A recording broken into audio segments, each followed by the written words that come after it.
Hello and welcome to Flix and Chill with me, Luke.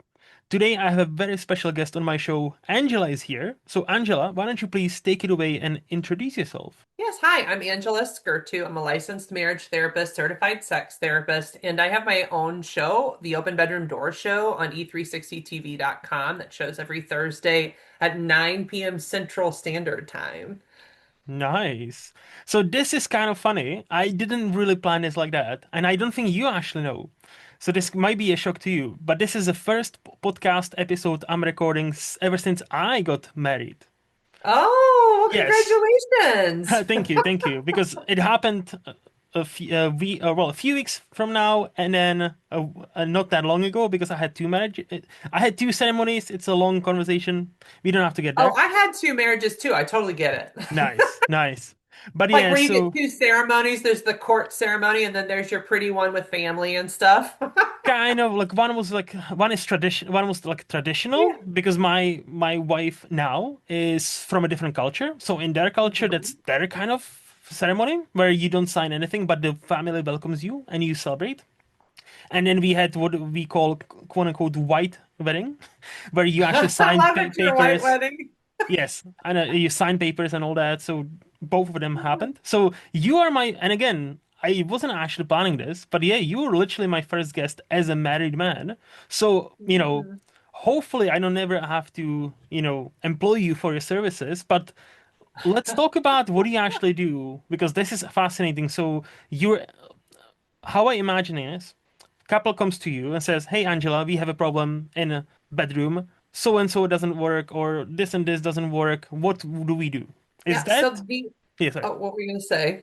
No, is that pretty much like the, crux of it, or am I oversimplifying it? No, I mean, I would say most of my couples fall in a very similar category. They are best friends who have Hmm. friend zoned each other Ah. and they need a little push in the bedroom. So they've been in a relationship for a while. Hmm. And they just are struggling to improve desire or maintain sexuality long term in their relationship. And so, Hmm. yeah, they'll come in and they'll say, "Hey, we're wanting to improve desire. How can you help us?" What's interesting is it's super commonly connected to burnout and like being over focused on work and kids. And Hmm. so people come in thinking, well, it's just going to be about sex. That's all we're focused on. But no, sex is related to life. And so I have to look at the whole picture. And like just literally before I got on this podcast, I was talking to a woman about how to change the way she's approaching parenting so she's not so hard on herself so that Hmm. by the time she does have time with her husband, she actually is relaxed enough to be intimate with him. And Yeah. that story is essentially on repeat. And it's not all women, it's not all men. I work with multi-gendered people, by the way. Hmm. But like the most common problem, at least here in the United States, is that people are burning themselves out to Hmm. the point that they just don't have energy to have intimacy. And then add to that things like shame, if they were raised with religious shame or values shame around sex, then like they also have negative mindsets around it that need to be essentially shifted so they can enjoy the sex that they're having. So when you Hmm. think like, oh, this is bad or I'm not supposed to do this, well, then you don't feel good when you're, say, giving a blowjob or Hmm. or Hmm. receiving oral sex from a partner for that matter. Yeah, yeah. Okay, this is fascinating. See, okay, you mentioned like, religious aspect, this and Yeah. that. Okay, my dumb mind immediately connects these two dots. So tell me if I'm correct, not correct for connecting them. Can you effectively do your profession whilst being religious? Oh, of course. Yeah, you can do it if you're a religious or a non-religious person. I truly believe that everybody believes what they believe for a Hmm. reason, and my Hmm. job is just to understand people's values and work within them. However, there are situations where people have old world values that aren't serving them today Hmm. and that they don't even believe in anymore, right? So like Yeah. an example of this is I grew up in purity culture, which is Mm. basically where you're not allowed to have sex until you're married. Yep. And Yep. it's very targeted towards women and making us feel bad for being sexual at all. There's slut shaming Hmm. involved. There's Hmm. like, I mean, just really aggressive language towards women. I grew up in that. It might Hmm. be why I'm a sex therapist, Yeah. right? Yeah. We're always working out our traumas somehow, right? Hmm. So yeah, like I don't believe in those things anymore. Hmm. but my Hmm. body still has to learn how to change what I'm mentally making a decision for, right? And so Yes.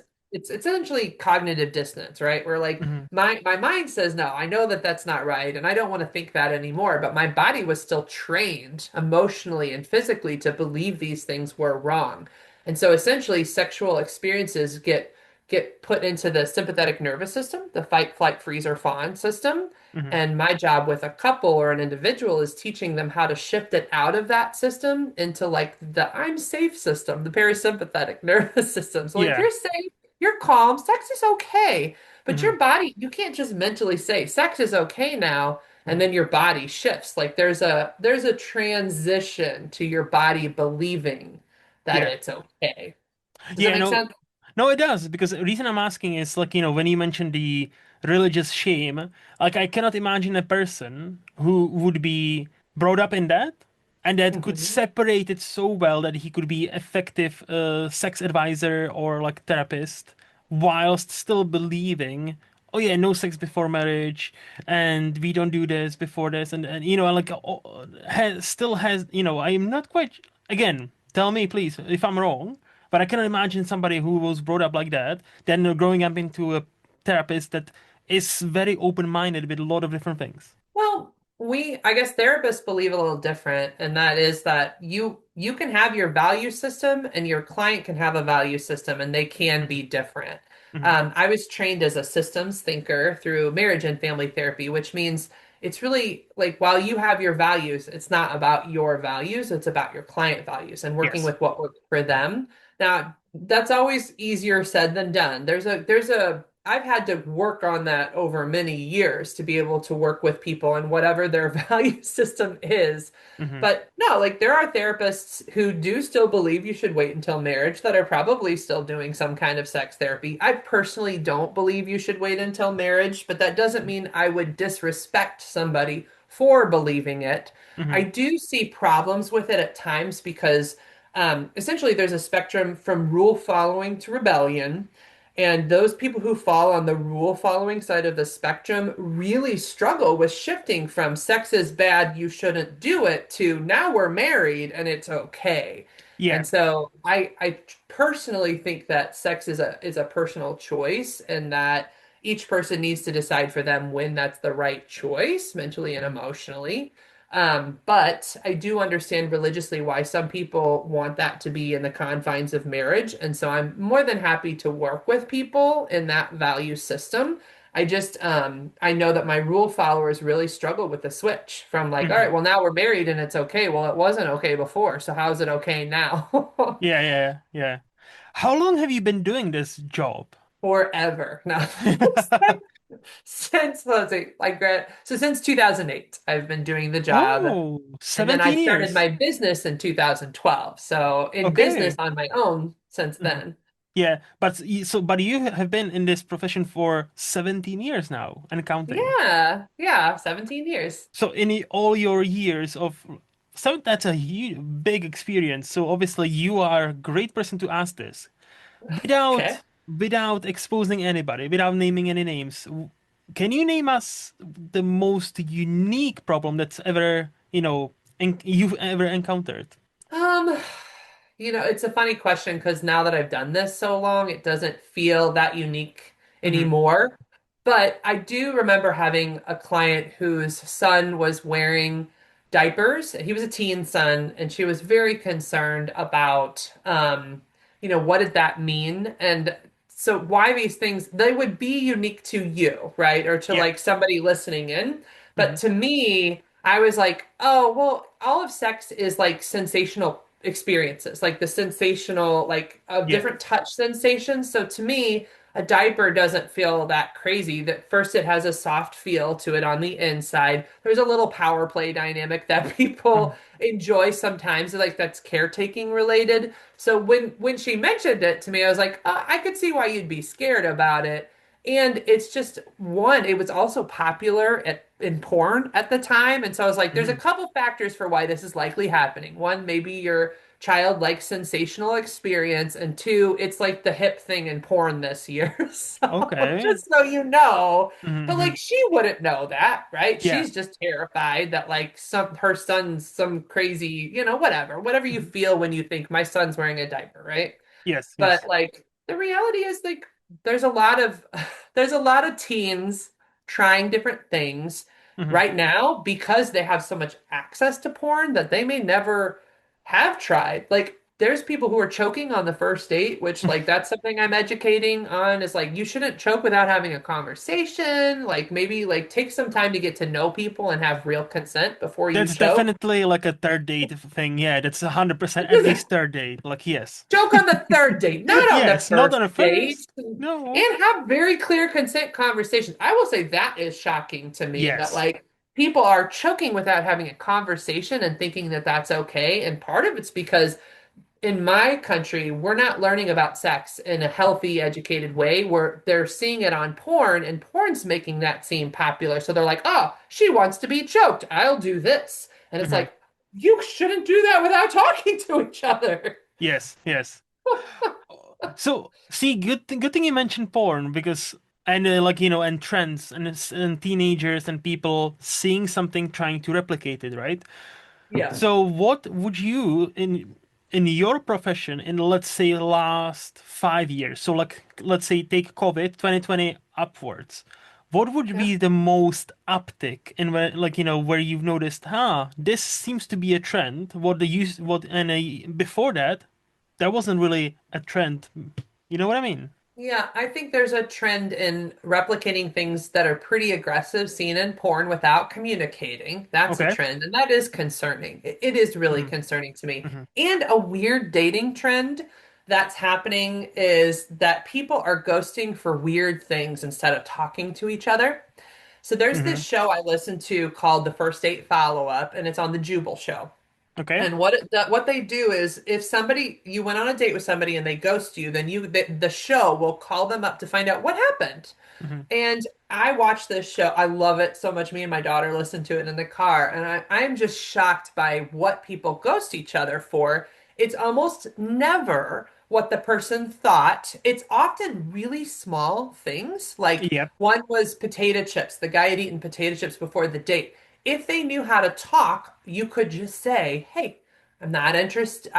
Just next time, don't eat potato chips, or will you brush your teeth after you've eaten potato chips so I don't have that on your breath?" But like she just ghosted him. She won't see him ever again. And that to Hmm. me is one, ridiculous. And two, it means people are missing out on great relationship opportunities because they don't know how to talk about little things, little normal Yes. things. So I'm not watching that show, but my now wife and I, we've gotten into, or I gotten her into this show called Pop the Balloon or Find Love. I don't know if you, now it's being replicated by pretty much every single YouTube channel, but the Okay. original with Arlette Amuli, uh, basically it's wild. Like the concept of the show very quickly, there's a lineup of either men or women, right? And if there's a lineup of women, there one by one comes a single guy, and they all the lineup, all women in that lineup have a red balloon. And if that guy doesn't like anything about him or anything about the answers, he pops it and then explains why. And the amount of times both men and women are being so petty about like, I didn't like his shoes, or I like for women it's mostly height. It's like, oh, he's too short for me, and like many times he's taller than them. He's still taller than them, but he's like, no, but I need like 6'2", and I'm like, You're what? like, that What? was a really nice guy. You don't even Yeah. know. And many times the like decent people get just popped with no reason, or like, I don't like his fit, I don't like this, I don't. And some people, so the comments underneath each video can be interesting and funny because like many times people say something like, oh yeah, this is not even a dating show as much as this is why these people are single show. Yeah, Based on this how is why. mature this is how based on how mature those people are. There are some mature people in each lineup, but they're like sometimes less and less. Yeah, well, and I think that's a trend that like because it's being normalized to just like cut something off. Like One Yeah. was like a girl was doing baby talk or something, and she was like, "Oh my God, you could have just said, 'Hey, I'm not interested in that like kind of language.'" Like it literally, a lot of these things could be solved with a conversation. Yeah. And to me, what's happening is the younger generation is getting less and less capable of talking and Hmm. having a conversation. They're spending so much time on their phones, and if somebody doesn't fit some sort of perfect like look, they just move on. And it's like that's just not how relationships work. Nobody's a perfect Hmm. person. We Yeah. all have like some pros and cons essentially. And so you got to find someone who's got enough of the pros that they're worth working with, and then you just figure it out. Like that's Yes. how relationships work. That's exactly no 100%. And many people just like I feel like there's this now culture of I deserve better. So they always, men and Oh, it's women. entitled. Yeah, and it's like entitlement, yeah. And they are waiting for, oh, you know what? Like I might vibe with this person, but I think I deserve somebody even nicer, even better, even hotter, even richer, whatever, right? Whatever their, thing is. So they might pop that balloon, but they might never get anybody better and eventually settle for somebody they don't even like. And it's fascinating to me is watching these shows and thinking about how certain people actually think and go through their lives. I'm like, wow, very It is. fascinating. I mean, but you're to your point, it's why they're single. And I think, well, that's another trend that's unique though. The younger generation is having less sex, like way less sex as a I've heard. result, because they're more picky Hmm. and they don't know how to have good conversations. And I think they're cheating more too. I can't back that one up with science just yet, but I do watch a show that's called To Catch a Cheater, which is also like, finding people. And I just know, I mean, that is part of my work too. So while I have the fun side, which is sexual health and wellness, the part Hmm. that's tough is that a lot of infidelity cases come through my office too. And it's always been a pretty high number, but I think it's getting higher because of that same thing. There's this oversaturation with the dating apps of like, there's so many people, there's so many options out there Hmm. Hmm. that people are willing to give up on potentially very good relationships because one, they don't know how to do the work to keep it strong. And Hmm. two, well, there's always somebody else out there. Yep, yep, yep, yep.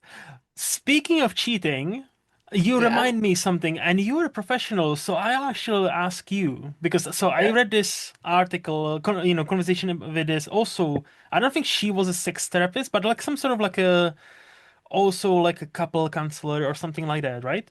And they asked her about cheating.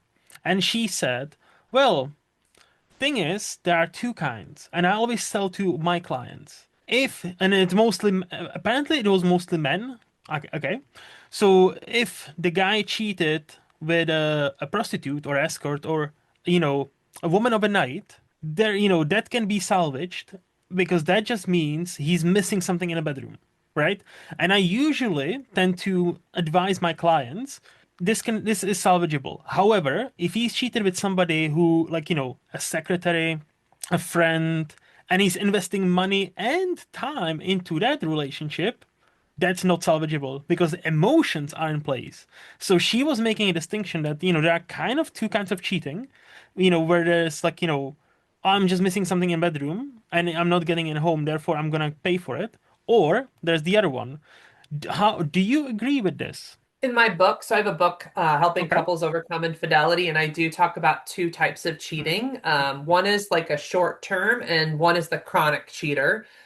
Since that book, I have also learned that there's actually five cheating profiles, but I Wow. will say that like the two that aren't going to work out are in a chronic cheating Mhm. profile. They have like two different phrases for them. Okay. So like one is all right, so the chronic cheater can be split into two. The split self, which is where they're literally living two separate lives and it's Hmm. happened for a really long time. So Yep. that outcome is going to be bad because it's Hmm. been a very long time, right?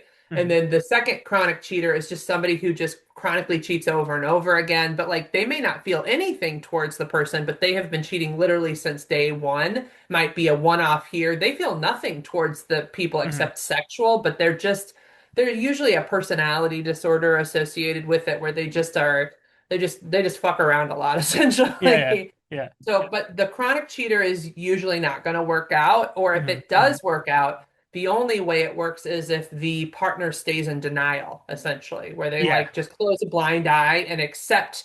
And usually they'll accept it for different reasons, right? Like if it's the person is financially secure and like that makes their life a little better, they Hmm. turn a blind eye to be like, look, this is just how it works, Yes. Yeah. right? So the relationship will continue, but would we consider it a success? Hmm. Hmm. Depends on your values, right? And then the one-time cheater is there's three categories for that. Sometimes there's commitment problems. So like they actually have anxiety about commitment. Hmm. And so they'll cheat to kind of like avoid committing in a bigger way, like right before marriage or right before moving in. But that one can actually be solved, especially if it's only happened once. And it doesn't matter how the affair looks, like whether they fell Yeah. in love or not. It's just if it was one time and it's kind of a commitment issue, then they can actually resolve it by learning how to work on the commitment issues. Hmm. Hmm. And then the second one is kind of that midlife crisis one where like life it just feels like it's getting boring and they don't know what they want out of life. And so then they kind of cheat and it's weird. You'll ask them like, why did you do this? And they don't even understand why they did it. They kind of just did it because the opportunity was there and they were bored. So it's not like a good answer, but those are the ones that your friend is talking about that are sex Hmm. related. Usually they need to like start learning to talk about the things that they're too worried to talk about. Hmm. Actually, the third one isn't in the good side; it's in the bad side. It's the exit affair. There is an Ah. exit affair, which is where somebody really is cheating to get out of the relationship. Would they be able to say that? Maybe, maybe not. But Hmm. like they've already kind of given up on this relationship, but instead of breaking up, they kind of want to basically have their next relationship started to Okay. feel confident enough to leave. So in your mind, then, if I'm understanding you correctly, it Yeah. doesn't really matter if there's emotions involved or just quote unquote just money. As long as they are not chronic cheater or the Yes. exit strategy, it can be Yeah. it can be salvaged the relationship if both parties really want to salvage it. Yep.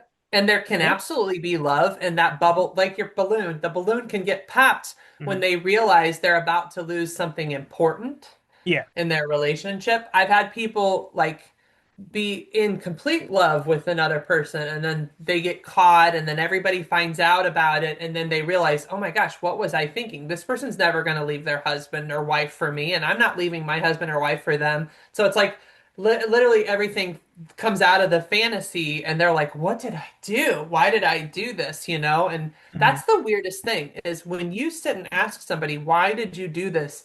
Many times they have no idea. They couldn't tell you exactly why. They're almost confused themselves. Or And is it I think it's possible?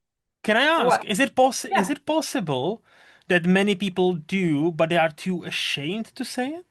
Even to you, for example? Is that possible there? I think that yes, there is an element of that because Mhm. there isn't a noble reason to cheat, Exactly. right? Yeah, yeah, yeah. Like a lot of times the actual reason is it was easy Yeah. and I Okay. didn't think I would get caught. Uh, mhm. Yeah. I mean, and who wants to say that's their reason? Because it is like, then you're effectively admitting you're a child. Oh, it's easy, and I didn't think anybody will catch me, so I just stole this candy. Except in this case, it was cheating. You know. Yeah. Yeah. So Mhm. absolutely. And shame makes everybody hide, right? When we feel ashamed of something, we hide even further. I do try to create a space in my office where I'm not like judging the person who Mhm. cheated. And I do give them a space to talk about the things that they got out of the affair. Even if they want to stay in their marriage, it still meant something to them. And Mhm. so I am the therapist that will give them a space to talk about what they learned and how the affair helped them in some way. Mhm. But I don't do that in front of the partner because it's just too painful. Of course. Yeah. Like No. it's a private session, but like there's a lot of things that people like affairs are so complicated. And I think sometimes when people do it, there's something that's missing that they didn't even know was missing until they had the affair. And if they can start to talk to their partner about it, then they can, instead of like hiding that, learn to talk about and seek what they need in the relationship. But a lot of times they didn't know they could do that. Yeah. Yeah. No, I got you. I got you. Okay, this was interesting debate. I feel like I've learned few new things, so definitely Cool. helpful. Great. That's what I I'm here for. Uh, so, mind if I ask you what city or a state you're based in? Yeah, I'm in St. Louis, Missouri, in the United States. San Luis. I think you're third person from San Luis. I know at least Really? one more that was on a show. Shout out to Heath. And yeah, so I'm interested to see or to hear what are you gonna say next. So if I were to ask you, Angela, hey, I'm coming to St. Louis for 1 week for a holiday, right?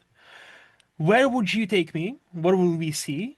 What would we eat? What does St. Louis have that might that some other cities or states don't even have? St. Louis is the most awesome city ever. I have so Nice. much to tell you, and it would depend on what you care about. So, anytime somebody comes in from out of town, I ask, what are the things you like? And I will find it for you. Hmm. St. Louis, what makes it amazing is that it's big enough to have a lot of unique opportunities and fun things to do, but it's small enough to know your neighbor and to feel like a small town. It's got both. So, in my world, so I'm a sexual health and wellness person, right? I'm a sex therapist. So for people who are in the non-monogamy world, we have Sex Positive St. Louis. We have multiple swinging groups and alternative lifestyle sexual groups here. And so for anybody who's in that category who wants to try things like kink or poly, we have a huge community here in St. Louis. We even have Mm. a sex positive library called Shameless Grounds Coffee House. And so you can take out sexual health books and learn about it and hang out with your coffee and just read a little book, right? So Okay. from the sexual health perspective, we also have one of the biggest oh, what do they call it? The dance that's like burlesque. I could only think of Yeah. boudoir, but burlesque. We have one of the biggest burlesque shows in the Hmm. Midwest right here Mm. at the Boom Boom Room. So if you wanted to do sexy things, I could take you anywhere you wanted to go. And like St. Louis is just such a cool place. We have a whole gay district called the Grove. So Hmm. for the LGBTQIA plus population, we're very welcoming there. But even if you're not, even if you're a normie or a vanilla, there Hmm. are fun things like we have an underground adult skating group that you can go to that's 21 plus, so you don't have to be around kids. We Nice. have a huge line dancing community. Hmm. So if you like to dance, I could take you line dancing. There's also like a salsa community. The fun thing about asking me this is that it's my job to give people date night ideas, like Yeah. to help people improve their relationship. So you pick your poison. I will Hmm. tell you all the cool ways you can use St. Louis as an amazing place to find the things that you love. And for Okay. food, we represent almost every country. Like we actually have a Festival of the Nations that happens in August where all these different food trucks from multiple nations come Hmm. and you can eat from any country almost. I mean, probably not in the entire world because, Hmm. I mean, that would be a lot of countries. Yes. But like me and my family, when we go to the Festival of the Nations, we essentially there's like 10 or 12 of us that'll go and we all will grab one thing from a different truck and sample together. So like, oh, Hmm. what's this? Ooh, that's interesting. So, Hmm. and we have restaurants that represent all those countries too. So it Okay. truly is a very cool melting pot of awesome, awesome cultural variety and like activity variety that I mean, I love St. Louis and I could actually go on and on for a long time. I can feel that, and I'll say two things. First, it sounds awesome, and second, I didn't even know I needed this, but I really wanted to go to the Boom Boom Room because that sounds awesome.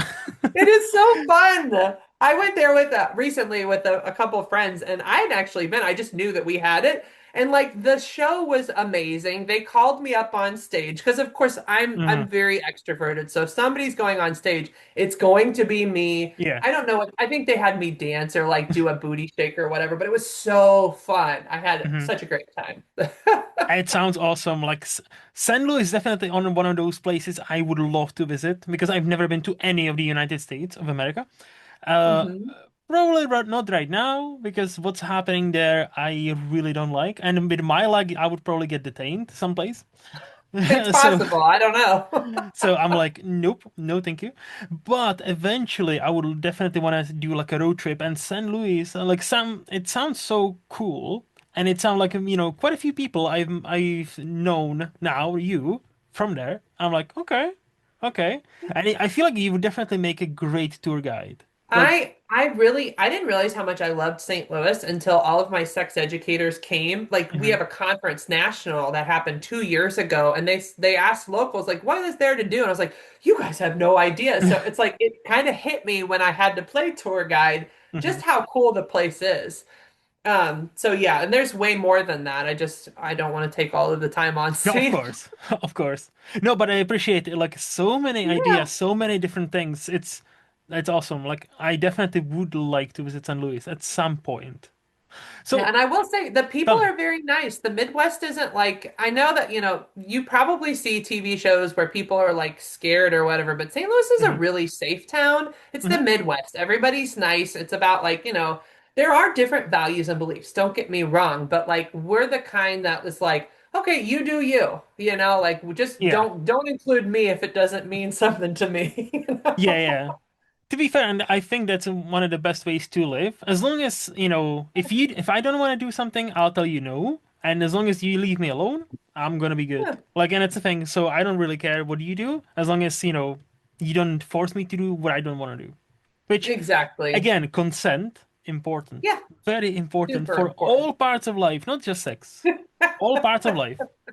Yeah, I agree. So I think with that we can move to the this or that, where I'll ask you or I'll give you two choices, and you'll tell me which one would you prefer and why. Okay. So Angela, TV shows or movies? TV shows.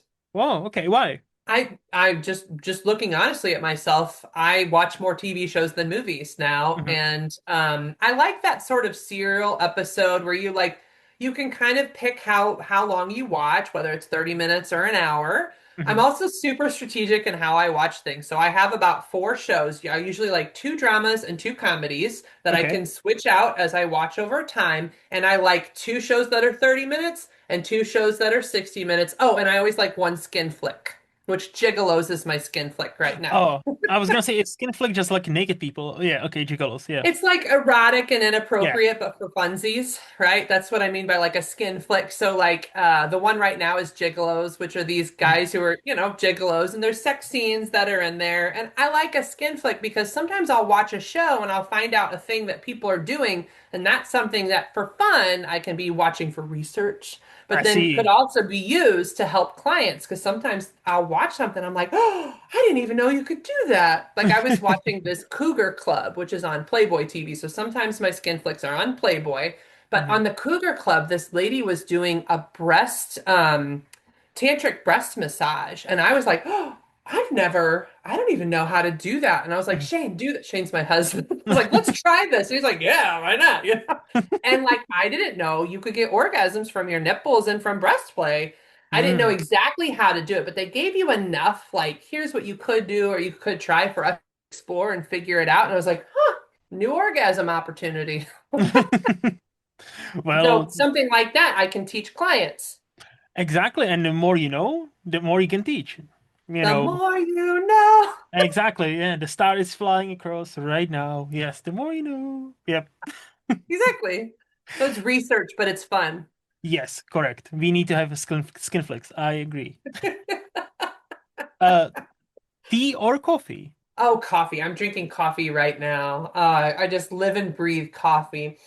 How do you take your coffee? Right now I've got it. I have this like powdery stuff and an Irish creamer that I put into it, but I don't want it too sweet. I like it's just the Hmm. mix of them, but like the color needs to be a caramel color or it is too sweet and gross.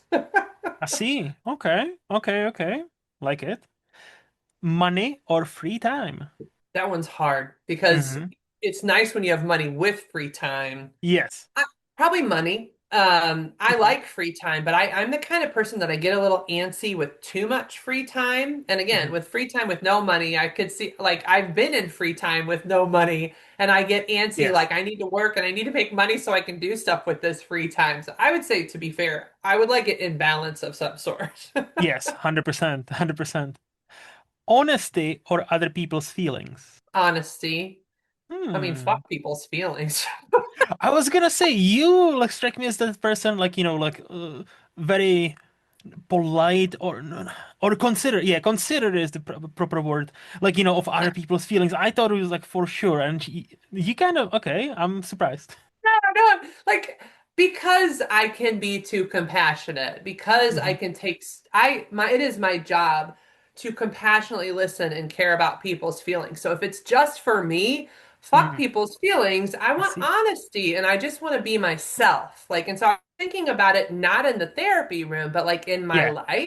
yeah, Like yeah. that's actually the difference between Angela as a therapist versus Angela as a person. I Hmm. kind of strip all that away and I'm just me. So when Hmm. I can like stop, like actually my favorite thing to do for self-care is judge, like to judge stuff because it's my job to be so non-judgmental and caring all the time that like being able to judge and honestly look at things and talk about that with friends who like love that about me. Like So that is the most calming, relaxing way to be, Angela. yeah, so basically because you need to be for your profession, you need to be so non-judgmental, you need to Yeah. almost make up for it in your spare Yeah. time, right?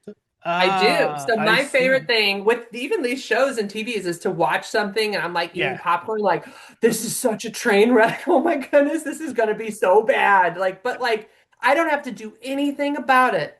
I can Yeah. just watch and have fun and judge it and laugh about it. Like that to me, honesty and just being myself is so peaceful.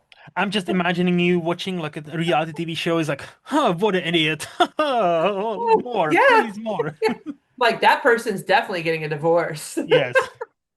Whereas in the office, it's not Mhm. my job to tell people you're getting a divorce. Yeah, Like of it's my course. job to like help people like, hey, here's some of the things you can do to make this better. If you don't, this could lead to this. But Yes. there's so much tact and work to do it in the office that Hmm. like, yeah, honesty and being able to judge and say, oh yeah, those people are fucking crazy is so wonderful, but not Yeah. in the office. That's Angela off. I was gonna say, I don't think you would have had 17 plus year career if you were not tactful. And if you said to your clients, "Oh, divorce, just yeah," I don't think you ever lasted for long as a therapist.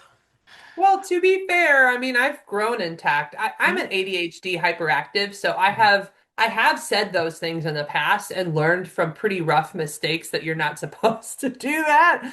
But like, I wouldn't say I knew it every time. Like I always say I'm like the tactless therapist, and that doesn't mean I don't have it. It just means it doesn't come naturally to Yeah. me. And so I have learned the work of being Hmm. tactful and thoughtful.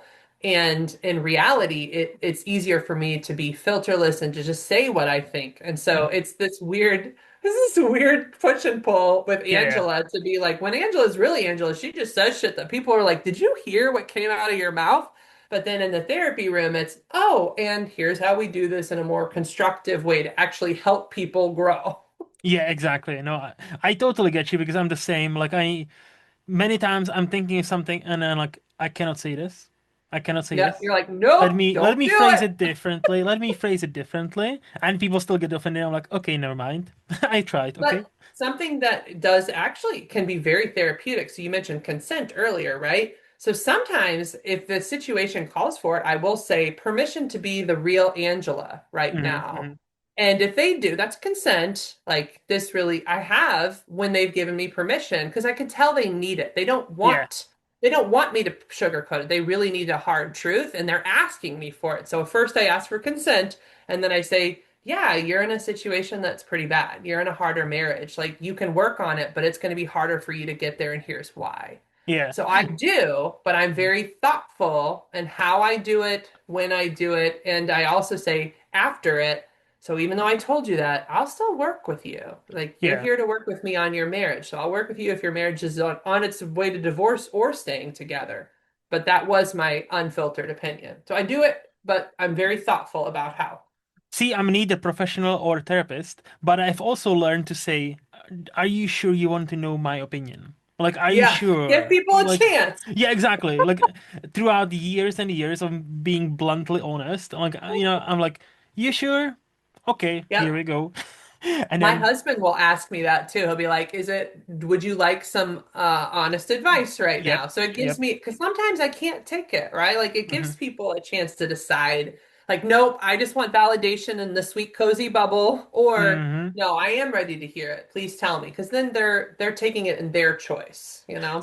That was one of the biggest lessons my now wife had to learn because I'm your stereotypical guy, logical. Yeah. If she comes with me with a problem, I'm like I would like to solve it, right? And so we've established now that if she just wants to vent, she needs to tell me I'm just venting, and I'm gonna shut up. I'm not gonna, do anything. I'm not gonna say anything, and that's it. But if she wants a constructive thing, I'll help, Yeah, but people need choices, you know, and Correct, when you correct. when you get that opportunity, that gives the person a chance to think like, what mental state am I in? Am I ready for hard truths, or do I just need love and kindness right Yes, now? yes, And correct, I really appreciate that my husband does that with me, where he's like, what do you need right now? And then he will follow suit. Like some people will ask and they'll still tell you. So like you've got to follow people's boundaries if they give them. correct. But he is super good at like, okay, hey, I love you. I'm here for you. And Hmm. one thing I'll do too is if I'm not ready for it in the moment, that doesn't mean I don't want to hear his truth later. So Yeah. I'll tell him, "Hey, right now I'm in self-deprecation. If you tell me something, I will just use what you say to abuse myself. So I Hmm. can't talk to you about it right now, but Yeah. give me a day or two when I'm out of this like shame spiral and I would like to hear it." So I even talked to him about like, here's when the truth will likely be available. That's fair. That's fair. Probably the most important question of all, ninjas or pirates? I like ninjas. They're so cool and they're like, blah, blah, blah, but like ninja kick. Like what Ninja could be star! better? Throwing star. Huh? Yes, yes, yes, yes. Ninja throwing stars. Yeah, no. I Okay. Yeah. actually, speaking of ninjas, so something that is in my bedroom that I love to do is like it's like a mating ritual on some occasions, but I start to sing the Mission Impossible music, dun, dun, dun, dun, dun, and I just start rolling around the bed like a ninja just to show him I'm interested. And he just stands there laughing at me like, "What are you doing?" And I'm like, "I'm a ninja. Get in your pants." It's If just funny. if I can ask, how did that come about? Because I cannot imagine, like, first time, it must have been such a hilarious thing. First time that happened. Like, what the fuck are you doing? What? What's happening? How Oh, did it my came husband about? knows I'm a wild, wild woman. You can't contain me. Yeah. Do you even remember, like, when was the first time this happened? I don't, and he's just so open-minded and roll with the pump. Like he'll just roll with anything. Like Hmm. I literally am just a wild, crazy person. Like, and sex isn't just about like hot sex. Sex can be about curious exploration. Sex can be about fun playfulness. Like I Hmm. remember so this is a weird story too, but like we were with some friends and like I remember like we were all talking and I was just excited and I was like blah, blah, blah, blah, blah. And so he took a pillow and he put it on my face and our friends were like and I just come up laughing like Hmm. Yeah.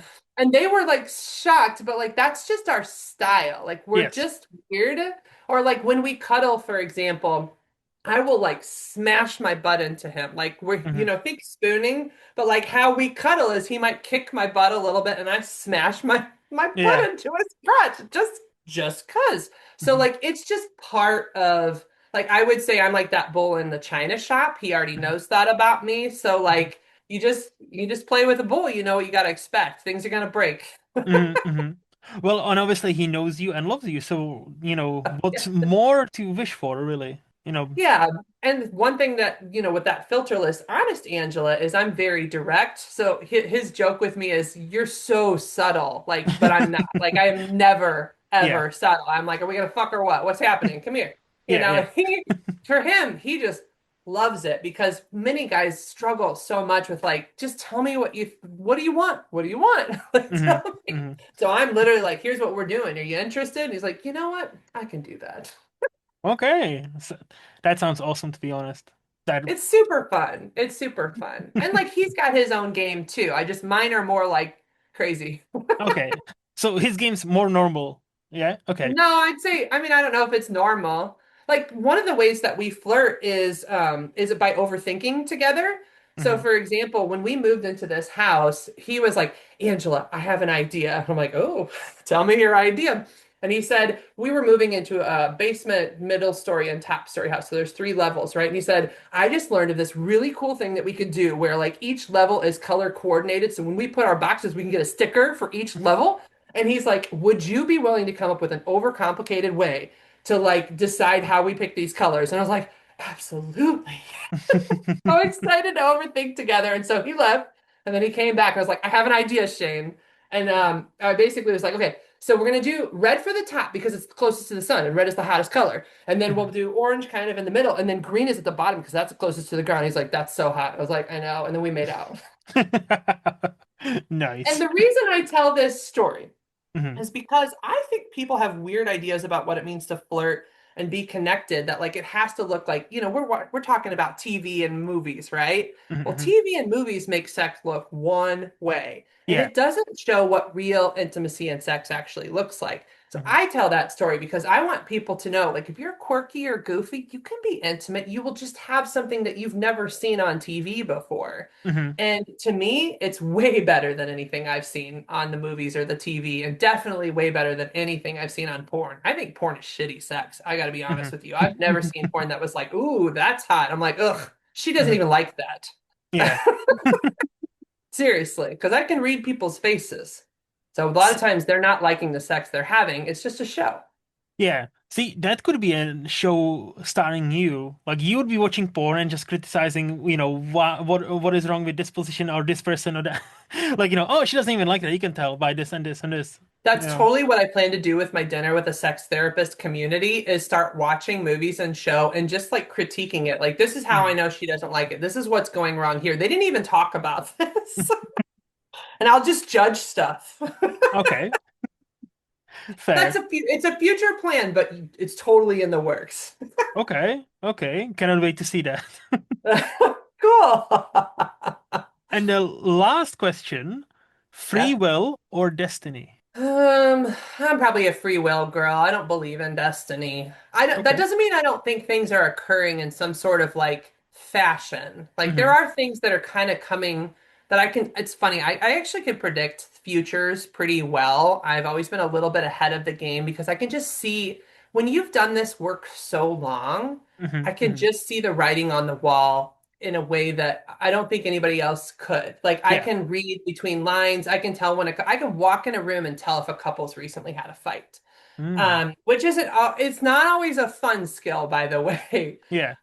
But like, so there is free will. So even though I can predict writings on the wall and see where things are going, I like the idea. I mean, part of why I'm in the job I'm in is this belief that like you can change it. You can decide if that's the future you want to continue or if you want to change it. Like, Hmm. literally everybody who comes in here, many of them, the writing on the wall is, if we don't change this, we're getting a divorce. But Hmm. like, my Hmm. job is to teach them that they do have free will, and Hmm. that actually, if they learn to connect in a different way, then they can change that future. So I don't think my job is about predicting the future. It's about taking that future and giving people in here now an opportunity to decide for themselves what different future they want for themselves. Okay. Okay. That's very eloquently put, I would say. Okay. I It's like funny, it. I've never answered that question before, but I'm like, wow, I should tape this. Like, please give me that in a mini reel, please. Oh, don't you worry. It's going to be all online. And before we move to the Flix part of the podcast, do you have any hot takes or controversial views you would like to share with us? Um, it's a hot take for the US. Okay. And I think that people are more similar than they are different. That's my hot take. Like, Yes.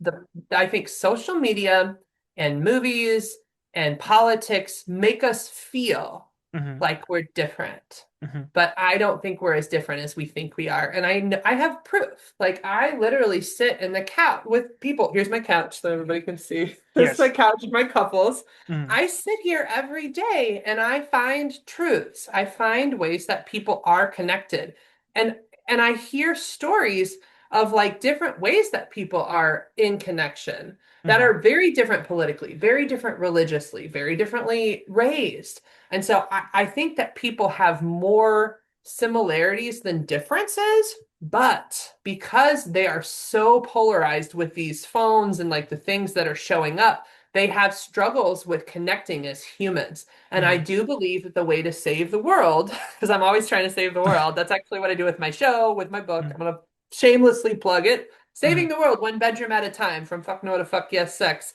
But like, I think when we can get people to connect humanly, then Hmm. we will change what's going on with these polarities. And there once was a time when we were working together. There once was a time when we had some bipartisan work going. That doesn't mean everybody agreed, but there are way more similarities than differences. I just don't think we can see them right now because of the way the TVs, the movies, and the phones are Hmm. impacting our ability to see each other's humanity. Yeah. From my experience, I would definitely agree with you. I think definitely there's more similarities than differences, no matter where you come from, no matter what's your background. From my experience, it's the devil is in the detail. We Mhm. all want to be happy. We all want to live a free life. We all want to, don't worry about this and this and that, all that.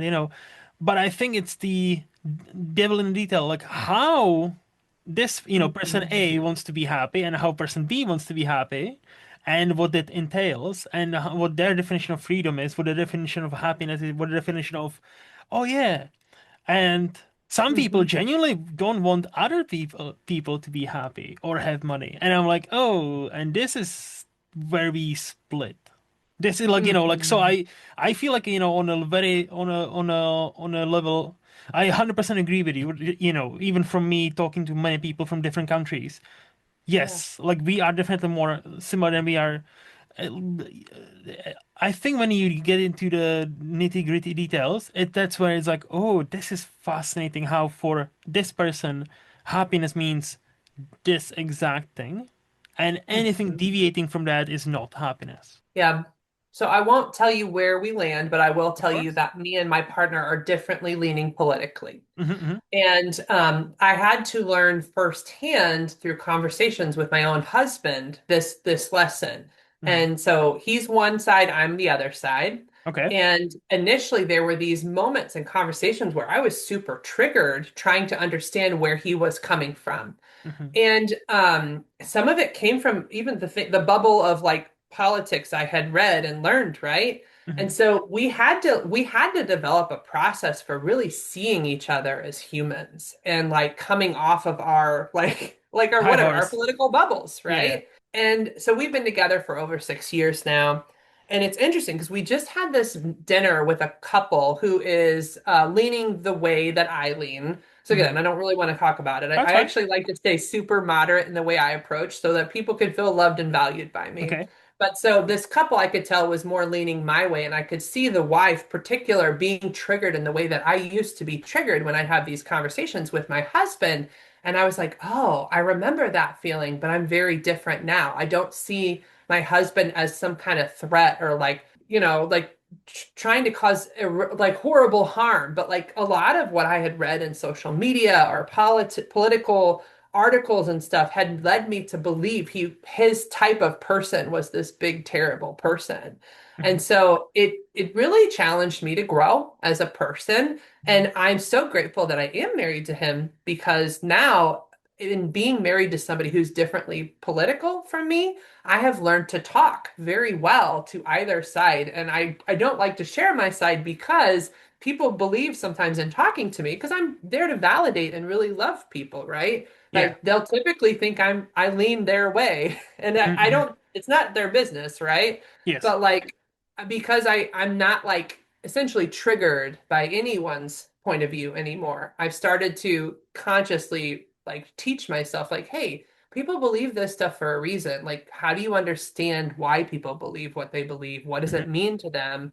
And Hmm. when I get to that deeper core understanding of them, it makes it possible for me to help pretty much anyone. Yeah, no, I totally understand it, and for your profession, that's I think totally necessary because I cannot imagine, and then it goes back to my question about whether a religious person could do that, because again, I cannot comprehend that, but again, maybe it's just my very narrow mind, and just Yeah. that's the thing, right? So it is fascinating how nowadays, I think it's kind of all in what we talked about. It's kind of like now closing in a loop.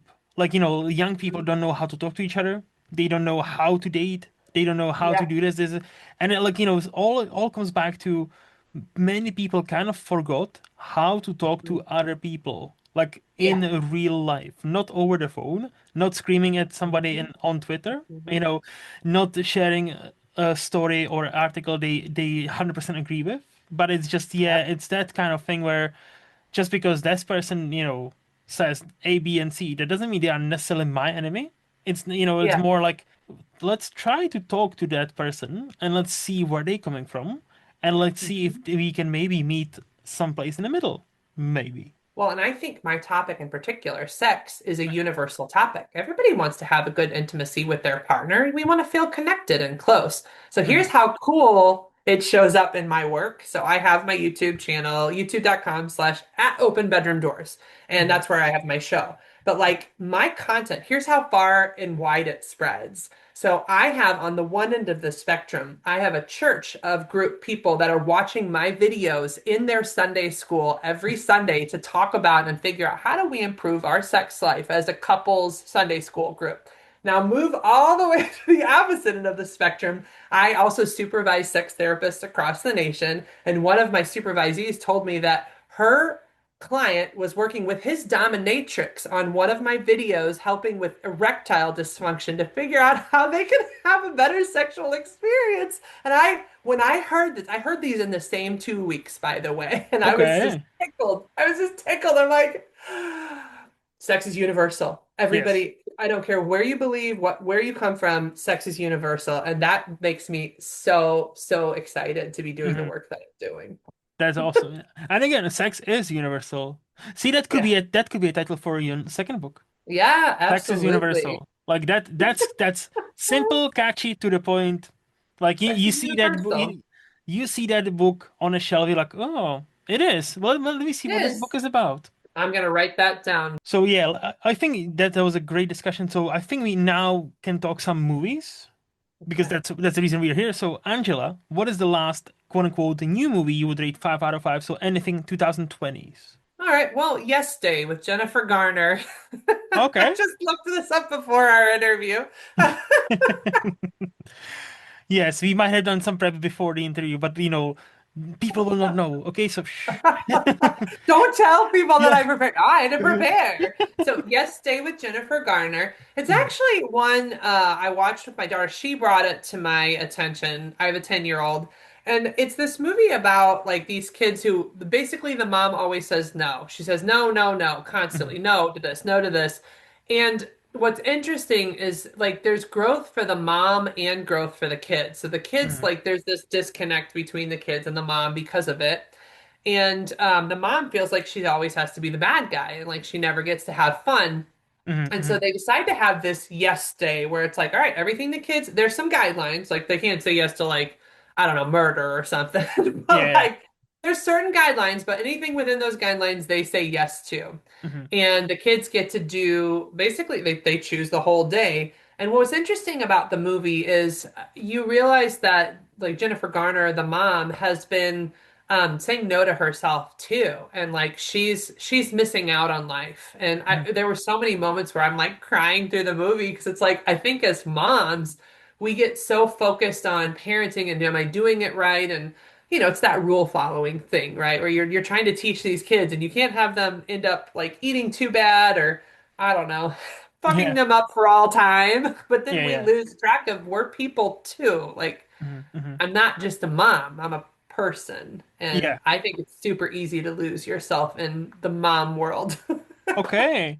I've never see before talking to you. I've never even heard of that movie, but yeah, it's Jenna Ortega. It's Jennifer Garner. So like some good actresses there. So I'll check it out. I'll definitely check it out. Okay. Yeah, but I will judge part of it Tell me. since like, I like judging stuff. And I Of will say course. like so the girl at some point she rebels and she goes to this concert without her mom. And Mhm, like some things that happen in the movie, I'm like, this wouldn't even happen. So mhm. her phone starts to die, which I do understand why that made her scared because the kids need the phones all the time, right? But Yes. like she was like, does anybody have a charger? And some girl just took it and throw it. And I'm like, I know the kids of this generation would never do that because that is like like you don't even touch my phone. Yeah. Yeah. So like that totally wouldn't happen. So like the girl melted down because she felt alone, and then like the mom goes up on the stage and sings to help her like find her. But I'm like, first of all, like I lived a whole life without a phone and I figured it out. Hmm. And the thing that I think the movie had missed is the opportunity to teach that actually that girl could have learned some risk tolerance if her mom had taught her how to like rely on herself a little more. So like I would say that's my one critique is they kind of wanted to have this happy like ooey ending where they fall and the mom realizes that she needs to let a little go with the daughter and the daughter needs to let go with the mom, but the reality is there were some things that could have been done better going forward. Fair. Many movies are not perfect, so like, I quite on have to accept contrary. this. Yeah, quite on contrary, like not many movies are perfect. So, yeah, but It's that's all that's right. fair. That's fair. So what is the last quote unquote teen movie you would rate 5 out of 5? So anything between 2003 and 2019. 21 Jump Street. Oh yes. I really loved that movie. It was the remake of 21 Jump Street though. So Hmm. not like the old-timey show, but like the movie was Yes. hilarious because so like they basically in the I don't remember the two characters like their names, but Hmm. like these two guys, I think Jonah something. Jonah Hill and Channing Tatum, yeah?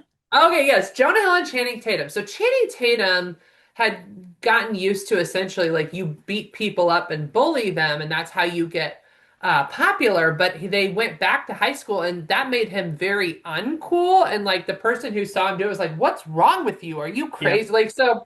I would say I loved it because the world has changed. Like the whole old bullying and push your weight around isn't working in high school anymore. And I really appreciated seeing like the generational challenges of like so actually I think Jonah became the cooler one because he was just a nice guy and like Hmm. people are to me it gave me a little like hope and humanity. Yeah.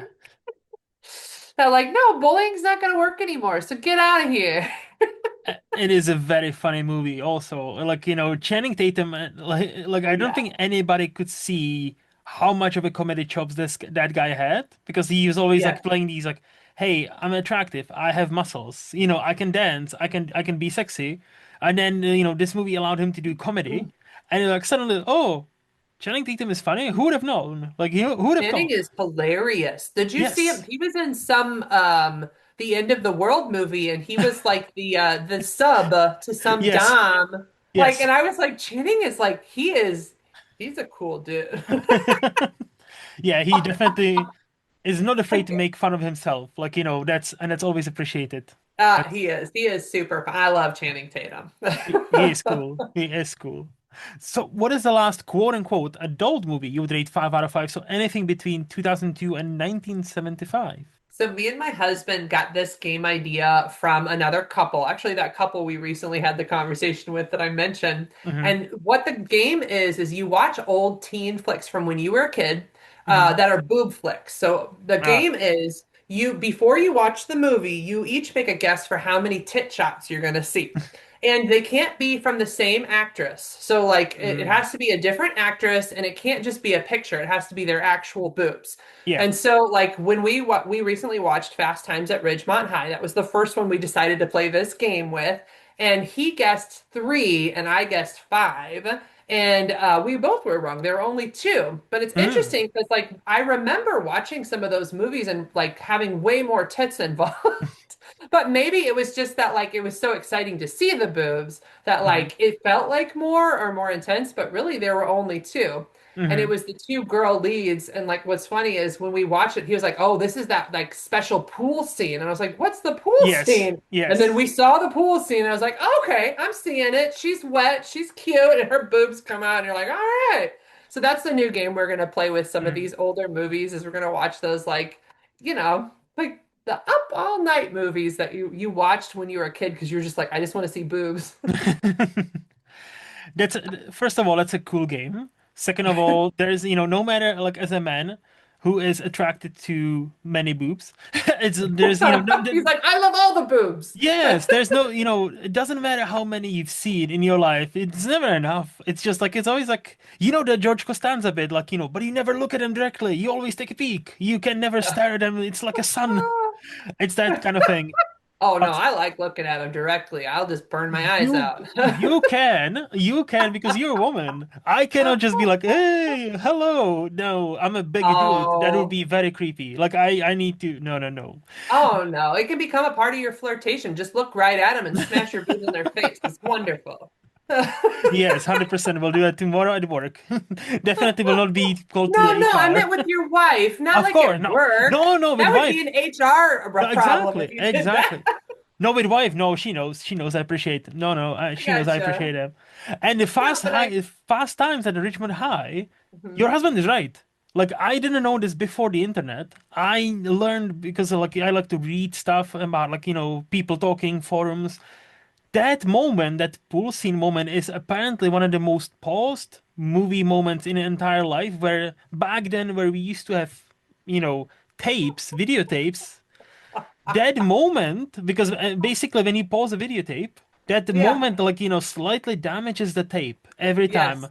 And for many the stores, what they would found, that moment was pretty much like blurry because how many people Oh, pause that to see? oh. Yeah, They're yeah, masturbating, right? yes, yes, Oh my God. I didn't know that. He just said he had read somewhere that that was some infamous scene. And I was like, it yes. was hot. Don't get me wrong. But, I guess we just didn't have access to hot things back in the day. So that was like, oh my gosh, she's wet and her boobs are out. Yes. And again, like I'm not American. I didn't grow up with this movie, so I didn't even see it until I was like maybe 25, yeah, about 10 years ago. But I already knew about that scene because of the internet, because of like people talking about the scene. People were like, "Oh yeah, I lost a lot of time on that scene." I'm like, "Oh, I see, I see." Well, see, Okay. the first time I watched it was in the last month actually, because Mhm. I was born in 82 and I think that's when it was made. So it Yes. totally wouldn't have been appropriate for me to watch in any of the first decade of my life. So it wasn't popular then in Yeah. the 90s, right? So Hmm. yeah, but we're like, yeah, let's watch the old 80s, skin flicks. And I'm like, okay, I'm into this. This will be fun. It's just goofy, it's Yes. just I also love dumb movies. Like, I don't need movies to be great. They can just be dumb and quirky, and sometimes that's what makes it awesome. Correct, 100% with you. Like, there's a space for all kinds of movies. Yep. Give me the dumb action.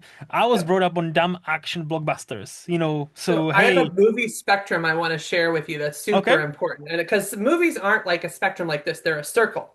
And yes, so when there's really good movies, but there's a point that a movie gets so bad that it wraps around and becomes good again. And yes, like Mystery Science 3000 is a perfect example of like finding movies like that like it's so bad it's good again. Like because correct, it's a circle. You don't realize, but it's a circle, and that's the spectrum. So it's like there's really good movies that you can watch again and again, and there's also really bad movies because they got so bad that they're so fun to make fun of, and like you feel connected to your people watching them. So like this is literally the worst movie ever. I love it so much. So that's the movie 100%. spectrum. And I'll recommend, okay, are you and your husband, Shane, are you fine with watching horror movies? Yeah, we are. So I will recommend not only a great boob flick, not only a great because this I genuinely believe I had a conversation with my other friend also Shane about this that this is the pinnacle of it's so bad it's good. Have Yep. you seen the movie Mhm. Jason X? I don't think I have. No, It's Jason. a it's a 10th movie, and hence the Ten. X of Friday the 13th. This is where he goes Ten. to infamously he goes to space. Jason from Crystal Lake, and it's like it's that pinnacle of it's so bad it's kind of great, and there are Oh, some boob yeah. flicks, so there's some boobs also because obviously it's Friday the 13th movie, so there's some like gratuitous nudity and all that, some great kills. Honestly, if you're fine with some blood here and there and some violence, I That's feel like fine. you will have a great time. Well, I will tell you another one that's really Tell bad me. that it's good. It's called Flesh Gordon. Flesh. Flash Gordon, yeah, yes, I've Yes, seen Flesh that. Gordon. It is so bad. It's good. Like it's making fun of itself the entire time. They're sending like lightning bolts that are like turning people into sexual frenzies. There's a monster, like a big like ape monster that's like, "Let me see your tits." And I'm like, "Oh Ah, my God." wait. So it's Flash. Oh, wait. So It's it's not Flash flesh. Gordon. It's Flesh, Flesh. not flash. Ah, Flesh. Like your flesh on your skin. I Flesh haven't seen Gordon that. is the best. I best haven't seen movie. It that. makes fun of itself. I watched it. So this is a weird story. So like first I watched it as a 13-year-old with my younger brother because of course we as a team wanted to see naughty movies. Of So we course. did. And I didn't remember this movie because it had been like since I was 13. So I rewatched it in the last 3 months with this couple that like apparently the guy had seen it too. And he's like, this is so funny. And my husband and his wife had not seen it. We're like, we have to see this.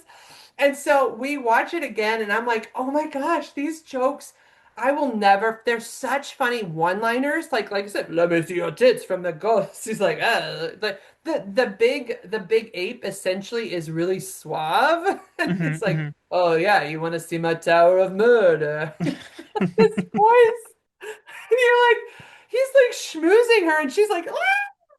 It's a big gorilla trying Oh, to seduce this lady who's terrified of him. It's so funny. You've this definitely got to see it. this is so interesting. Okay, so I had to look it up. It's a movie Yeah, from it's gonna be hard. 1974. It It is very exists. hard to find. Yes.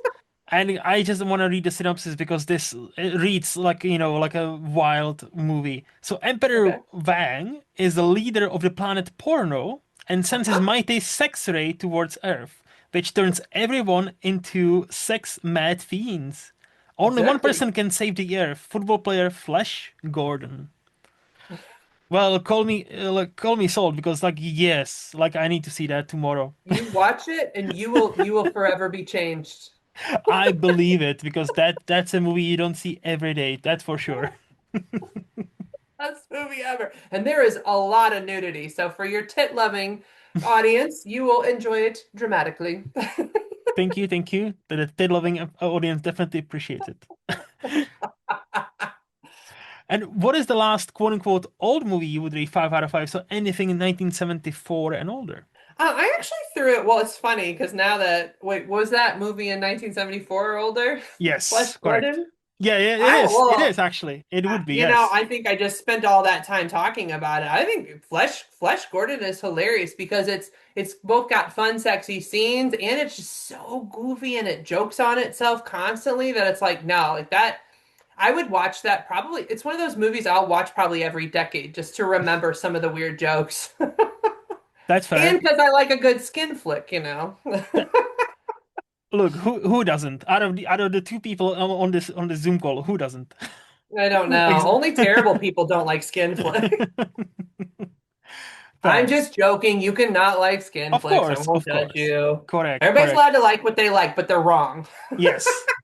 See, now we're talking with the, non-work Angela, okay? We work, Yeah, you are, because we're talking exactly. about movies. This is And the yes, side many people don't see. yes. And I appreciate it. I really appreciate it. That I love that energy.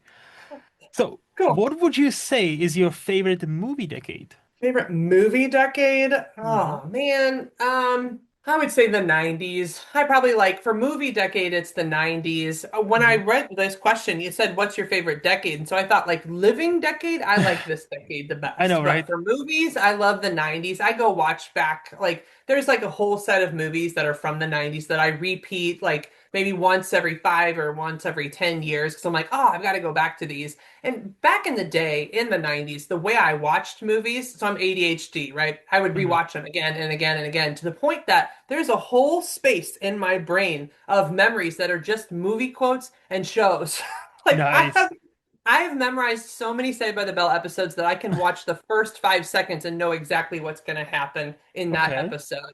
And the Okay. problem is, so I remember that stuff, but then I'll forget really important things like dates and like places I need to be if I don't write it down. So it's just hilarious to me that my brain is like, movies, shows. Oh, you remember what Zach said? This is what Zach said that day Mm-mm. from Saved by the Bell. But Yeah. I can forget a conversation I had just yesterday. I'm the same person because I'm not for like a quote, but like movie dates and like years and all that.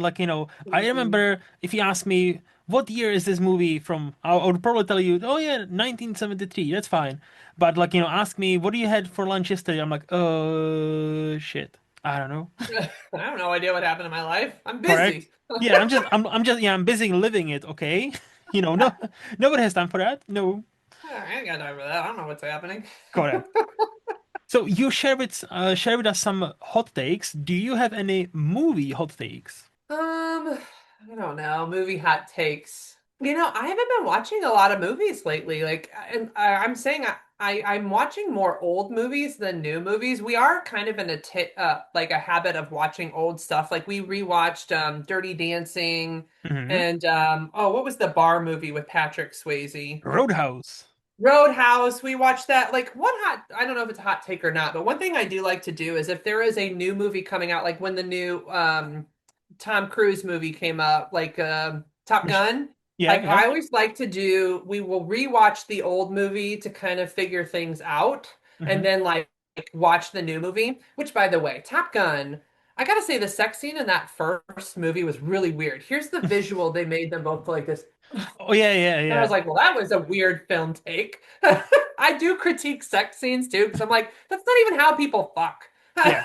Like, uh.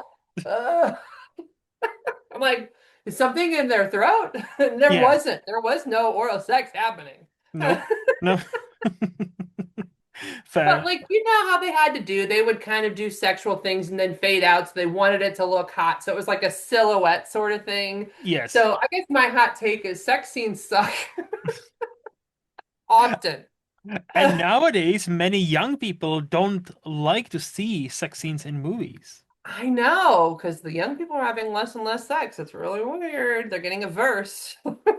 It is kind of interesting. Like I understand if, yes, I remember when I used to be young, where like, if sex scene come up and I was watching it with my mom, of course that was uncomfortable. But now, like watching it with my wife, I mean, why would I'm not uncomfortable. But I like, have another one I want to share with you tell too. me, This tell is me. weird. So, sex is being systematically removed from the younger movies for like kids and teens. Hmm. And I only learned this because I was watching some old movies from my childhood. Camp Nowhere was one of them from growing up that I watched with my daughter who's 10. And I was like, "Oh, Camp Nowhere, that's going to be a fun movie." And she was like, "Wait, kids kiss?" Because there were these kids making out that were like 13. And she was Yeah. like, "Kids kiss?" And I was like, well, yeah, I mean, sometimes they do. Like, like you kind of date and you start hitting puberty, and it hit me. Like, we are watching movies that are her age level, and there's no age appropriate intimacy being Hmm. shown. Hmm. Like, to Hmm. me, 13-year-olds making out is age appropriate intimacy. I had my first kiss around 12. I didn't have my second kiss till 14, but like, Hmm. you have a kiss, you have your first, like, ooh, I have a crush. Like, movies and TV shows are not showing age appropriate sex. And I think that's the reason that these teens and young adults are like ending up doing these dangerous things like choking each other on a first date because we're not showing age appropriate intimacy. And then Hmm. what they first see is porn, which is way, way ahead of the game. And Yes. that's part of the reason that we're getting like these situations that are really causing harm. Like we need to show age appropriate intimacy so people can learn you can crawl Hmm. Hmm. sexually before you run. Like I hear you, but at the same time, I'm like, I guess they don't show it because like they cannot show like 17-year-olds have sex, like because that's not legal. So I'm guessing that's why. Well, no, I mean like just kissing. Like No, yeah, they're yeah. not showing age appropriate. Like so 13, like I said, it's like Hmm. kissing, a makeout Hmm. session, right? Yeah, Like yeah, in yeah. this show, the movie showed like these 13-year-olds just having their first kiss and kind of getting excited Hmm. and having crush energy. But if Hmm. you're not showing people, hey, this is what you might expect at 13 or 14, and then the first thing they see is porn, then Yeah, they're going to be like going into sex running instead of like we start with crushes, we yeah, start with yeah, holding hands, we yeah. start with eye contact and talking Hmm. awkwardly. Yes. No, I That's what I get you. think's going on. No, I get you. I get you. Like, yeah, like definitely we need to like more appropriate levels, Yeah, 100%. Yeah, yeah, yeah. No, I get you. I get you. yeah, Okay. Okay. Hmm. And okay, so any other hot movie takes, or do you want to move on? that's it. I think I'm Okay. good there. All right, all good. All good. So I think now we can go to the underrated section of this podcast where I ask you, Angela, who do you think is the most underrated actor we have right now? Oh, I wrote only his first name and not his last name. Who's the guy? Tom Hanks. Tom Tom Hanks. I Hanks. don't think he's underrated though. I think everybody loves Tom Hanks. But I love him. I think he's just such a cool dude. Like Hmm. he's not like the most hot looking guy, but he's a real like I don't know, like a dad, you know? Like I like this guy. He's somebody I would talk to and feel connected to. So I think but I don't think it's funny because I'm like I don't think he's underrated. I think a lot of people like Tom Hanks. Hmm. Hmm. But I like him because I don't think he's not he's just not the super hottest. He's not the perfect looking person. He kind of is just a dude, and I Yes. don't know, I like a normal dude. He does look very approachable, doesn't he? Yes. Yes, Yeah, he does. yeah, yeah. And again, now, obviously he's had two Oscars, so he won his share of Oscars. It's all good. But I do miss him taking on a bit more challenging roles in the last couple of Yeah. years. I will say that. But hey, if he wants to just chill and do whatever he wants, it's Tom Hanks. He's earned it, so might as well. Who am I to direct Tom Hanks's career because he did quite well for himself. You know, He did fine. He's doing well, great. yeah, yeah. I don't think he's gonna complain anytime soon. So, Exactly. who do you think is the most underrated actress then? Do you have anybody on your mind? Yeah, Kate Winslet. I know she was super Oh. popular back in the Titanic days. Hmm. I don't think she's as popular now, but I watched her on some British shows. Like I think it was called Extras, and she did Yes. this like really hilarious scene where she's like, "You just got to get in one of those Jewish movies, like a Holocaust movie would really like." I It was the first time I actually saw Kate Winslet in a humorous role, and Hmm. I was like, "Oh, I like her in a new way." Yeah. So I think whoever it is, whether it's an actor or an actress, I like it when they're not like the typical person Hmm. and when they step outside their comfort zone, where because usually you see her in dramatic roles, even Titanic, it was kind of this romantic role. And in extras, she was just this like you saw a different side to her, and it felt to me like she let her guard down. Now I know it's the show, so I don't know to Hmm. what degree that was her or wasn't a version of her. But extras was meant to show like this is kind of what they're like behind the scenes. Yeah. So I think, and I haven't seen much from her lately. I would love to see Hmm. more from her because I think she's a great person, a great actress. She is great. And funny thing about that particular scene is it was made I believe 2006, and in 2008 she wins an Oscar for playing the World War II, basically this German Of for the course. reader. So Exactly. That's how you win. She knew the game and she was playing it. well, yeah, Ricky Gervais, who wrote the show, was like, "See, I told you, Winslet, I told you you need to do this, and see, now you're doing it." He made a joke on in Golden Globes or something. It was like, "Yeah, see, told you, you need to do." But yeah, Exactly. I know she's awesome. I love about her how fearless she is, and she's always Yeah. had a tough time about she wasn't she always says I was never conventionally pretty or conventionally skinny, and they gave it to me on a silver platter pretty much every single time ever since her Titanic days. They were commenting on her body and how she had to grow a thick skin, very thick skin, and I'm Yeah. like, damn, she's so fucking awesome. And she yet another Tom Cruise. She seems so approachable even in her interviews. She doesn't Mhm. seem like your Hollywood type. Like, oh, don't touch me, don't talk to me. She's like, oh yeah, Yeah. I'm just a woman. I'm just normal. Person. Yeah, exactly. Just Like oh, they yeah, take themselves off of the pedestal. I like people who can be exactly. that way. Yeah, no, exactly, exactly. So, do you have a director in mind you would consider underrated? I do. It's another one that isn't really underrated, but I like him for a specific reason that is Okay. underrated. So it's Taylor Mm. Sheridan. He is super popular right now. He's got Nice. so many shows. Everybody loves Yes. him. But I'm going to tell you my underrated reason for why I like him. And Tell the me. reason I like him is because in every one of his shows, he does this really cool job of showing multiple perspectives. Mhm. Like he shows the Native American perspective, he shows African American perspective, and he shows the white settler perspective. Like I'm thinking of Yellowstone right now, right? Yeah. But he does this really cool intersection of telling the stories and showing the conflict in a way that you wouldn't see if you were willing to go there. Like it's funny, but like his writing style reminds me of this museum I went to in Indiana. It's a random side story, but I was in this museum in Indiana, and like it was covering like the museum did a really great job of doing those three things. They showed the history of white, like from the white perspective,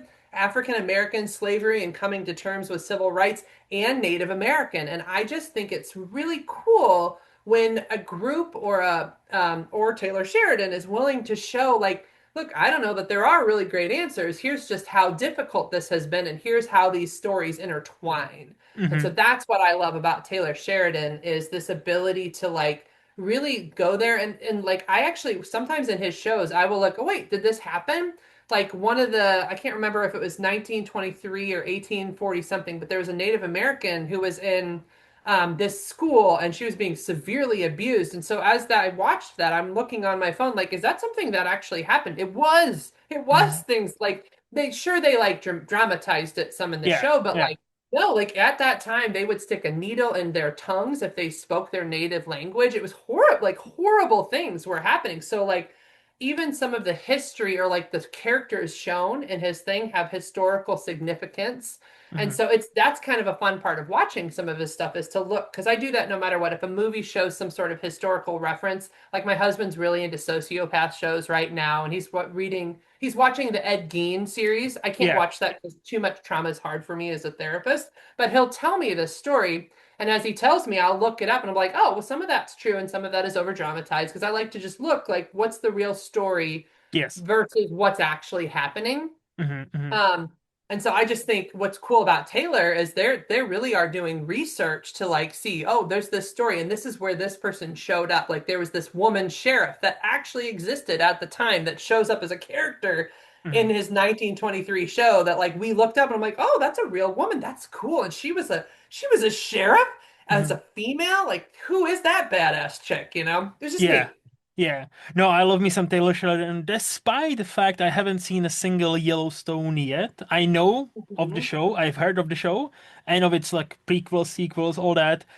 I still haven't found the time, but for him writing Hell or High Water, the movie from 2016, amazing movie. That's like that was my introduction to him, and I'm like, Mhm. wow, that movie is awesome, and like I'll respect him for many many years to come, and he Yep, is a great writer. So he I know is. you said you're not really a movie person, but do you have a Mhm. movie you would want to shout out as underrated? Yes. Oh, Yeah, tell me. I have two, but I'm gonna only tell you one for now, and it's Home for the Holidays by with Holly Hunt. Holly Hunt Oh, or Holly okay. Hunter. I'm trying to like, is it Holly Hunt or Holly Hunter? But Hunter, I so Home think. for the Holidays is a what's that? Holly Hunter, I think. Yeah. Okay, so Holly Hunter, she is going home to see her family, and Mhm. she just loses her job. Robert Downey Jr. is in it, so it's like it's this stereotypical dysfunctional family that you're going to for like Thanksgiving or Christmas, and like it was just such a powerful movie to me because like there's this like there's the showing of like how the family kind of sometimes gets along, but then they have these fights and how they understand each other, but then they don't understand each other. It was written at a time when coming out was still very challenging. So the Robert Downey Jr. comes out as gay, or he wasn't out to the family, but like Mhm. it kind of comes out and like there's this like the chaos around how do we address that? And like how the parents like still loved their kids, but like the sister couldn't love him. You know, like it was so interesting and intriguing. And I think it's just this perfect portrayal of like what it means to be a family and still try to like connect with each other, even when you're so different in the way you are and how you like live your lives. So it is one of my favorite holiday movies that I typically rewatch over and over again, actually. Okay. I had to look it up, and yeah, I've never seen it, but there's a that seems to be a remake of the original Home for the Holidays. There's like a movie from 70s, I believe. I didn't So know that. I'll have to watch the 70s one. me too. Like I see that's what I like to do. If I am recommended something and it's a remake of something, I usually try to find the original and the remake and watch them both to see, Mhm. what is it about. Okay. Okay. Thank you for that recommendation. Mhm. Uh, since you're a TV show person, I'm interested in saying in your view of what is underrated TV show you want to shout out. Well, I'm watching Boy Meets World with my daughter and my husband right Okay. now. Okay. First, I want to shout out all the movies during my childhood because I feel like those movies were made for actual family viewing, and the shows right now are not. I hate children's TV shows now because they are only made for my daughter and they are boring and they do Okay. not connect to me. but we started with Alf and now we're watching Boy Meets World. And what I'm loving about Boy Meets World is, like I said, it was made for the whole family. You didn't have a lot of options back then. So when you were sitting down as a family, you had to have something for everyone. Yeah. And well, again, so I'm talking about age appropriate sex ed, right? So Corey gets a kiss from Topanga and he has the perfect response.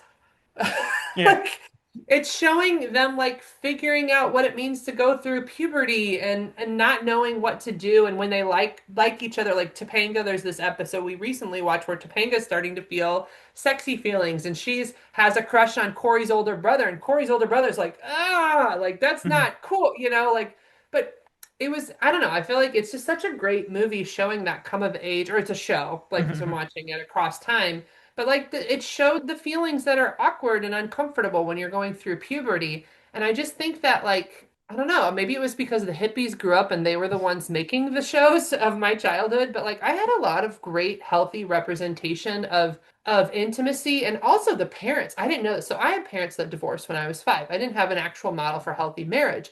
But in Corey, Boy Meets World, I grew up with that, and the parents are showing modeling a healthy relationship. Like they run away on dates with each other, they kiss on the show. You can show them intentionally putting time into Hmm. their relationship. And I was like, oh my gosh, I had a healthy model of marriage. It just was on TV. And Yeah. that felt really cool to realize like they're like people who have healthier marriages often have had something somewhere modeled to them of like this is what it looks like. And Hmm. so it was really neat to like to see that. And I was really appreciating that they were showing, look, this is what it takes to keep a marriage strong. Like you can't Hmm. just make it all about work and kids. You have to find time for each other. Yeah. So Yeah. big shout outs to Boy Meets World.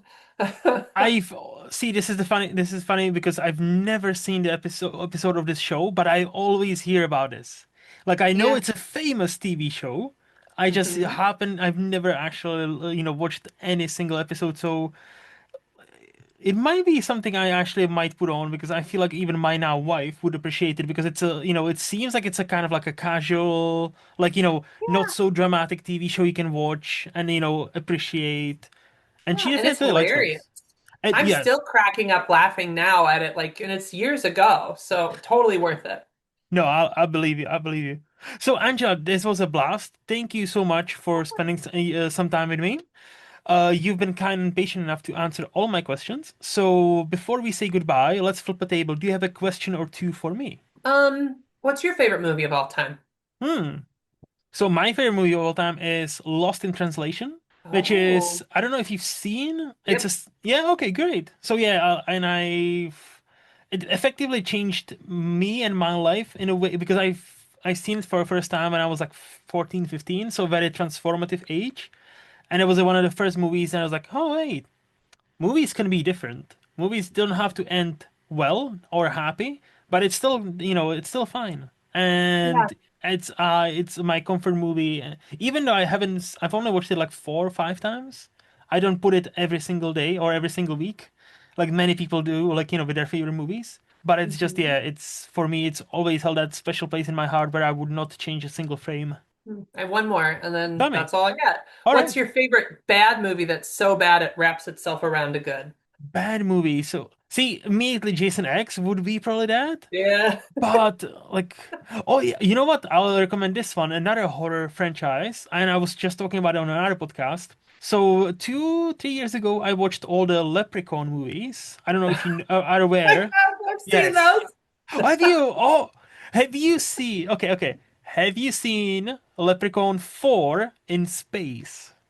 I don't, so I've at least seen the first or the second. I Okay, don't okay. think I follow them that far. Okay, that's fair. That's totally fair. Look, I'm a completionist. You love the space movies. That's I like a genre that is I just know. for you. It's not even that. I'm a completionist. So when there's a movie franchise, I want to see all of it, even though no matter how bad they get, right? Like And you the want to movie see how far it goes. exactly, and how bad they will get because some of them they're bad. But like Leprechaun 4 in space, it's amazing because he all of a sudden happens to be in space. No real explanation. There's a princess, there's a Of pot of course. gold, he is in space. There is a giant worm that's hunting them down. He trying to survive, and this moment stuck with me for such a long time because it's one of those movies where it's like a nice breast delicious woman, and she's of course now walking around in her bra, right? And I'm, and in a movie, there's such a weird point in the movie where I always thought somebody on that set must have said to the director, "Hey, we cannot really have her walk around in a bra, right? We should really put some shirt on because it kind of seems a bit more like sexual." And the director was like, "You know what? You're right. Everybody else is has their shirts on. Hey, muscly guy, take your shirt off." So there's a scene where they are walking towards like an enemy or away from the enemy, from the like giant worm, and all of a sudden the big leader of the group, the muscly guy, stops, takes his shirt off, and picks up the gun and goes and spends the entirety of that movie for like next 20 minutes or so shirtless. And I'm like, I would love to believe the director was like, yeah, we cannot be sexist. We need to have a guy topless as well. That's a that's a progress. That's That's a the way to deal with this. yes. I love it. So, but now Leprechaun 4 in space, it's a bad, so bad it's good. It's definitely that spectrum where it's like it's bad, Love but it. it's kind of good. Okay, cool. So honestly, thank you so much for spending your time. If people enjoyed our conversations, where is the best place for anybody to follow you? Where would you send them? So you can go to my website and submit a contact form, www.openbedroomdoors.com. Or honest, all of my handles are at Open Bedroom Doors. So Instagram, Facebook, Mhm. YouTube, even a Patreon. I do have a subscription channel, which is again Open Bedroom Doors. So you can all find me there. And thank you so much for having me. This was really fun. No, not a problem. Thank you so much for being here. So all those links will be down there so people can click on them and see them. As for me, as always, in Movies Lost on Letterboxd or here every other Friday. And as always, this podcast is part of SPDM Crew Media, and a special thanks goes to HiFlyer Creative for designing my logo. To see what else they have happening, visit hiflyercreative.com. And until next time, bye bye.